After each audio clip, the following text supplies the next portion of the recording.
এখানে আমরা কয়েকটি গুরুত্বপূর্ণ প্রশ্নপত্র একটু দেখে নিচ্ছি। এটা হচ্ছে দেখো পঞ্চম শ্রেণী, যেখানে বলেছে বাংলা সাহিত্যের প্রশ্নপত্র, এবং সেই জায়গাতে অর্থাৎ বাংলা সাহিত্যে কোন কোন প্রশ্নগুলো ঠিক নেওয়া হয়েছে আমাদের এই প্রশ্নের সেটটাতে দেখো।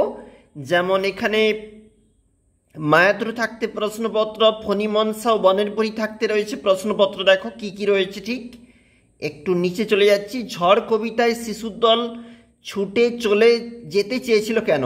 অবশ্যই দেখবে যারা মধু সংগ্রহ করে তাদেরকে কি বলা হয়। দেখো প্রতিটি প্রশ্নপত্র এখানে গুরুত্বপূর্ণ রয়েছে। এবং শিয়ালকে ঠকাতে আখ চাষের সময় কুমির কি ফোন দিয়ে এঁটেছিল? দেখবে তোমরা মধু আনতে বনে কারা গিয়েছিল, কে বাঘের মুখে পড়ে গিয়েছিল। অবশ্যই দেখবে প্রশ্নপত্রগুলি যেগুলো কিন্তু অবশ্যই গুরুত্বপূর্ণ রয়েছে। দেখো এবং ফণিমনসা বনের পরী ডাকাত দলেরা যে গানটি করেছিল সেটি কোনটি? এটা হচ্ছে একটা প্রশ্নপত্র যেটা আমরা দেখতেছি পঞ্চম শ্রেণী বাংলা। এখানে বলেছে ভোরের আলো তোমার কেমন লাগে এবং তখন তোমার কোথায় যেতে ইচ্ছা করে। কোন কোন বাংলা মাসে সাধারণত বৃষ্টি হয়? ঝড় কবিতায় ঝড়ের যে পূর্বাভাস দেওয়া হয়েছে সেটি বর্ণনা করো। অবশ্যই দেখবে।